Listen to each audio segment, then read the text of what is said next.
Hello, dear friends. Uh, Many videos I have made on language functions. Last time સુધી ઘણા બધા videos language functions પણ બનાવેલા છે and today actually I want you to learn language functions and use those language functions in day to day life.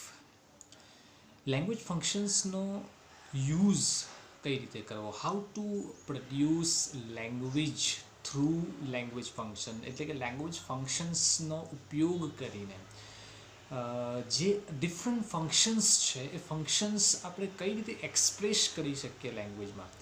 એટલે only for examination તૈયારી કરવી એ એનો હેતુ નથી. Okay, you can identify language function, responses પણ તમે બ્લેન્ક આપેલી હોય અને ઓપ્શન સિલેક્ટ કરવાના હોય. It's not a big deal, it's not a big task, it's not a difficult task. એ કામ અઘરું નથી. But what is important for us is to use language with language function. Now many language functions are there. ઘણા બધા functions હોય છે ભાષાના. ભાષાનો હું જ્યારે શબ્દ વાપરું છું ત્યારે not only English but also Gujarati. In Gujarati when you want somebody to do something, જ્યારે તમે કોઈક ફંક્શનનો ઉપયોગ કરવા માગો અથવા તો કોઈ વ્યક્તિને તમે કામ કરાવવા માગો તો આપણે અલગ અલગ ફંક્શન્સના યુઝ કરતા હોઈએ છીએ આપણી માતૃભાષામાં પણ. એવી દરેક ભાષામાં ફંક્શન્સ હોય છે. ફોર એક્ઝામ્પલ ગુજરાતીની વાત કરીએ તો જ્યારે તમે વિનંતી કરવા માગતા હોય તો આપણે ઓફિશિયલ લેંગ્વેજ જ્યારે યુઝ કરીએ, ખાસ કરીને સ્કૂલ્સમાં અથવા તો કોઈક એવી વ્યક્તિ સાથે કે જે રિસ્પેક્ટેબલ છે તો એમને આપણે આ રીતે કહીએ છીએ કે મહેરબાની કરીને આટલું કામ કરી આપશો. આપશ્રીને વિનંતી છે કે આટલું કામ કરી આપો. તો આ એક લેંગ્વેજ ફંક્શન છે. તમે આમાં વિનંતી કરો છો તો ઇંગ્લિશમાં જ્યારે આપણે આ લેંગ્વેજ ફંક્શન્સનો યુઝ કરવો હોય, એક્સપ્રેસ કરવી હોય, આપણી વાતને રિક્વેસ્ટ કરવી હોય તો આપણે કઈ રીતે કરી શકીએ? આપણે આટલું જ કહી શકીએ, please do this for me. Please do this for me. Okay, તો આ છે ઇંગ્લિશની લેંગ્વેજ ફંક્શન્સની પ્રક્રિયા અને ગુજરાતી લેંગ્વેજની લેંગ્વેજ ફંક્શન્સની પ્રક્રિયા. દરેકમાં ફંક્શન્સ હોય છે. ઓકે, હવે ફંક્શન્સ ઘણા બધા છે જે આપણે અગાઉ જોઈ ગયા છે. બટ સિમ્પલથી આપણે શરૂઆત કરીએ, વેરી બેઝિક અન્ડરસ્ટેન્ડિંગ ઓફ ઇંગ્લિશની વાત કરીએ તો રિક્વેસ્ટ, ઓર્ડર, ઓકે, દેન પ્રેઝ એટલે એડમિરેશન એટલે વખાણ, ઓકે, દેન કોમ્પ્લિમેન્ટ્સ એટલે આપણે કોઈકને અભિનંદન આપતા હોઈએ છીએ, કોંગ્રેચ્યુલેશન્સ કહેતા હોઈએ છીએ, એ પણ એક વખાણનો જ ભાગ છે, એટલે કે પ્રેઝ છે. એ સિવાયના ફંક્શન્સ જો બેઝિક જોવા જઈએ તો હેપીનેસ બતાવી હોય, ઓકે, તો એ પણ એક ફંક્શન છે when you want to show your happiness in your life. Then grieve, showing grief, તમારે દુઃખ બતાવવું હોય, તમે પેઇન છે તમને અથવા તો કોઈક પરિસ્થિતિ વિકટ છે તો એવી પરિસ્થિતિ બતાવવી હોય, એક્સપ્રેસ કરવી હોય તો એના માટે. Another language function is to give suggestion, કોઈકને એડવાઇસ આપવી, સૂચન આપવું, સજેશન આપવું, okay. Then another language function is to give choice or express choice, તમારી પસંદગી બતાવવી. તમને શું પસંદ છે, કઈ વસ્તુ વધારે પસંદ છે, તમે કઈ એક્શન વધારે પ્રિફર કરો છો. તો આ બધા બેઝિક લેંગ્વેજ ફંક્શન છે જેની વાત આપણે જ્યારે સિલેબસની વાત કરીએ છીએ તો થઈ ગયા છે. હવે આપણે આજે એવું સિલેક્શન કરીશું 3 લેંગ્વેજ ફંક્શનનું કે 3 લેંગ્વેજ ફંક્શન્સનો તમે યુઝ કરતા થઈ જાઓ. જો ઘણા બધા લોકો એવું કહે છે કે if you want to speak English you need to know grammar. તમારે ઇંગ્લિશ જાણવું હોય તો ગ્રામર જરૂરી છે, આવું ઘણા બધા કહેતા હોય છે. તો this is right, some way it is right. આપણે કહી શકીએ કે બરાબર છે, no problem, you need to know grammar. Grammar જાણવું જરૂરી છે, but it is not only grammar. It is not compulsory to know grammar to speak in English language. તો ભાષામાં એટલે કે ઇંગ્લિશ લેંગ્વેજમાં બોલવા માટે ગ્રામર જ જરૂરી છે અથવા ગ્રામર જરૂરી જ છે, it is not the right concept. એ બરાબર વાત નથી. But if you want to speak English, you need to speak English. બોલવા માટે બોલવું જરૂરી છે. First requirement is to speak English. Okay, હવે બોલવા માટે બોલવું તો જરૂરી છે, પણ ક્યારે બોલવું, કઈ કન્ડિશનમાં બોલવું, કઈ પોઝિશનમાં બોલવું, કેમ બોલવું, શું જરૂરિયાત છે બોલવાની, તો એ બધું જે અલગ અલગ કન્ડિશન છે, અલગ અલગ સિચ્યુએશન, એના માટે છે આપણા માટે ફંક્શન. તો ફંક્શન્સમાં આપણે આપણા ફ્રેન્ડ્સ સાથે, આપણા ક્લાસમેટ્સ સાથે, આપણા ગામમાં રહેતા જે લોકો છે એમની સાથે, આપણા ફેમિલી મેમ્બર્સ સાથે, આપણા રિલેટિવ્સ સાથે ઇન્ટરેક્શન એટલે કોમ્યુનિકેશન, વાતચીત, ટોક કરવા માગતા હોય ઇન ઇંગ્લિશ, દેન આ એક મેથડ છે કે જે મેથડનો યુઝ આપણે કરી શકીએ છીએ. જો તમે ઘણા બધા શબ્દો જાણો છો, you know many words in English, ઘણા શબ્દો તમારી મેમરીમાં છે, ઇવન કે જે લોકો બેઝિક પ્રાઇમરી એજ્યુકેશન ભણીને છોડી દીધું છે જેમણે, એમની પાસે પણ વર્ડ્સ છે ઇંગ્લિશમાં જે ડાયરેક્ટલી અથવા ઇનડાયરેક્ટલી કહી શકાય એ બોલે છે.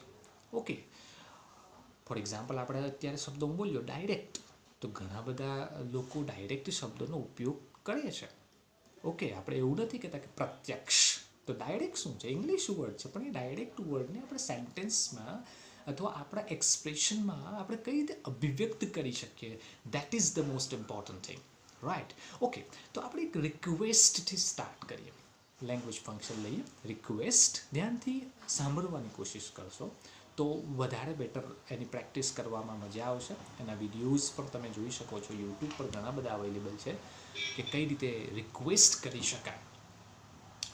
Now, how can you request in English? જો very first position, you are in the classroom, તમારા પોતાના વર્ગખંડમાં છો, you are with your friends, you are with your classmates. Okay, તમારા ક્લાસમાં તમે તમારા મિત્રો સાથે છો, ક્લાસના બીજા સ્ટુડન્ટ સાથે છો. One of the student sitting beside you, એટલે કે એક એવી વિદ્યાર્થીની અથવા વિદ્યાર્થી તમારી બાજુમાં બેઠો છે અથવા બેઠી છે, તમારી ફ્રેન્ડ છે, ક્લાસમેટ છે. હવે તમે રિક્વેસ્ટ કરવા માંગો છો, you want two request in English, તો કઈ રીતે કરી શકાય? How can you request with this function? How can you use, what are the words you can use? તો એમાં સિમ્પલ તમને ખબર છે અને આપણે બોલીએ જ છે, please. Very simple word, please. Okay, એકદમ ઇઝી વર્ડ જે આપણે જાણીએ છીએ. તો કઈ રીતે પ્લીઝ તો છે, આપણે ખાલી આમ પણ પ્લીઝ બોલીએ છીએ તો પણ કામ થઈ જાય છે, બટ એક્ઝેક્ટલી એને કઈ રીતે એક્સપ્રેસ કરવું, તમારે એની પાસેથી બુક લેવી છે, ટેક્સ્ટ બુક લેવી છે, અથવા રેફરન્સ બુક લેવી છે, પેન લેવી છે, અથવા વોટર બોટલ તમારી પાસે નથી, તમારે પાણી માટે વોટર બોટલ જોઈએ છે, અથવા તો તમારે લાસ્ટ ટાઈમ શું લેસન આપેલું ક્લાસમાંથી વર્ક, જે હોમવર્ક આપેલું એ તમને ખબર નથી, તો એ વિશે તમારે જાણવું છે. તો તમે રિક્વેસ્ટ કરશો તમારા ફ્રેન્ડને, તમારી બાજુમાં બેઠેલા વિદ્યાર્થીનીને, તો કઈ રીતે કરી શકાય? આપણે ગુજરાતીમાં તો કહી દઈએ, લાવને પેલી નોટ લાવને પેન લાવને થોડી વાર, બહુ હલકી બને થઈ. ઓકે, ના, this is not right. This is જો જ્યારે તમે ઇંગ્લિશ સારું બોલવા માગતા હોય ને, તો સારું ગુજરાતી એટલે કે આપણી માતૃભાષા જે પણ હોય, આપણે ગુજરાતી છે તો ગુજરાતી ભાષા પણ એવી શુદ્ધ હોવી જોઈએ, એમાં પ્યોરિટી હોવી જોઈએ. ઓકે, તો આપણે ગુજરાતીમાં કઈ રીતે રિક્વેસ્ટ કરીએ? શુદ્ધ લેંગ્વેજનો ઉપયોગ કરીને, શુદ્ધ ગુજરાતીનો ઉપયોગ કરીને, તો તમે સમજો, મહેરબાની કરીને એક બુક આપને, તારી બુક આપને, હું આવતીકાલે પરત કરી દઈશ.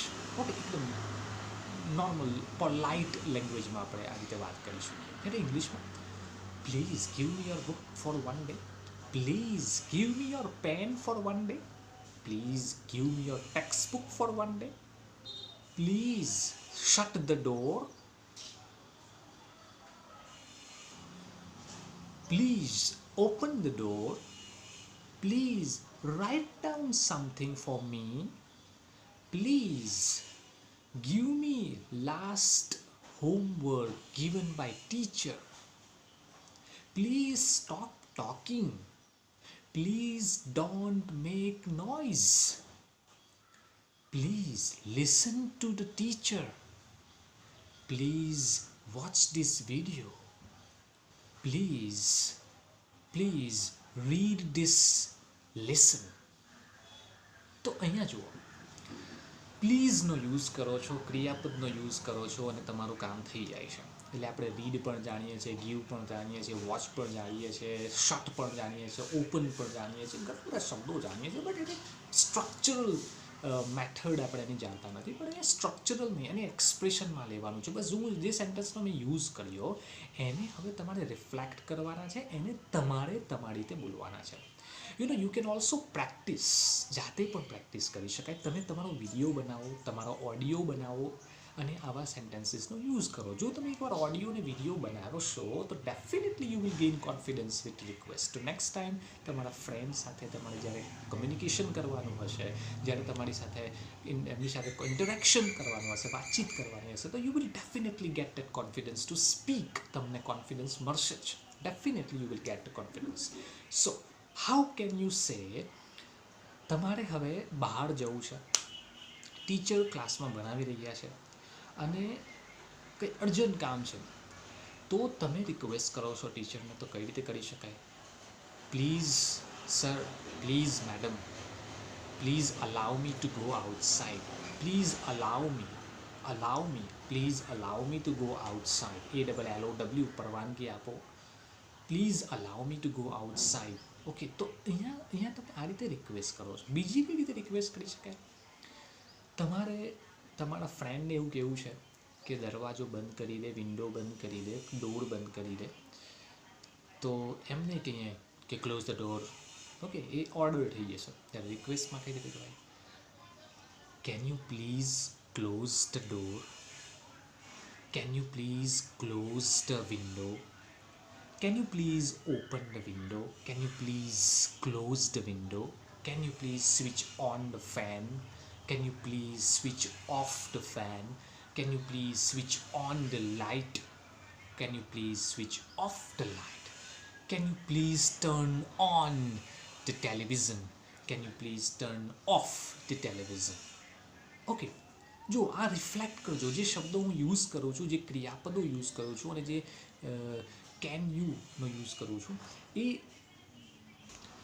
Okay. So we can use can you, we can use please. હા, કેન યુ અને પ્લીઝનો પણ ઉપયોગ કરી શકાય. સાથે જ આપણે કર્યો can you please open the window, can you please close the window, can you please write down, can you please read this text book, can you please watch this video, can you go outside, can you please come in, okay, can you meet me. તો આવા જે questions છે એ questions એમ તો કહેવાય છે questions, પણ એમાં request હોય છે અને વી એક્સપેક્ટ, આપણે એવી આશા રાખીએ છીએ કે જે આપણે રિક્વેસ્ટ કરીએ છીએ એ ફૂલફિલ થશે, એનું કામ થશે. તો that is what the request is. હજુ એનાથી ઉપર જઈએ તો would you mind opening the window, would you mind, MIND, would you mind opening the window, would you mind closing the window, would you mind opening the door, would you mind opening the door, or would you mind closing the door, would you mind reading my poem, would you mind reading the story, would you mind writing a letter, would you mind meeting me. તો અહીંયા જો would you mind, આના પછી પ્લીઝનો પણ use કરી શકાય. would you mind please go outside. તો આ જે શબ્દો છે એ શબ્દો આપણા માટે મહત્ત્વના છે. સ્ટ્રક્ચરલ રીતે જોવા જઈએ તો ગ્રામરમાં એટલું વધારે પ્રેશરાઇઝ થઈને બોલવાની જરૂર નથી, but just try to reflect. એમાં શક્ય છે કે મિસ્ટેક થશે, એરર થશે, but once you start speaking you will learn speaking, and once you learn speaking you will get to confidence, and once you get to confidence you can easily communicate. એટલે ફરીથી હું reflect કરું છું શું બોલ્યો ઇંગ્લિશમાં, કે જેમ જેમ તમે આ બોલતા જશો એમાં એરર ભલે થશે પણ કોન્ફિડન્સ આવશે. કોન્ફિડન્સ આવશે એટલે શું થશે કે તમે સ્પીકિંગમાં આગળ વધશો. સ્પીકિંગમાં આગળ વધશો એટલે તમારું કમ્યુનિકેશન બનશે, અને કમ્યુનિકેશન બનશે એટલે ડેફિનેટલી કોન્ફિડન્સ પણ વધશે. તો આ એક પ્રોસેસ છે. લેંગ્વેજ જ્યારે બોલાય છે ત્યારે શીખાય છે. Without using language, without speaking language, you cannot learn language.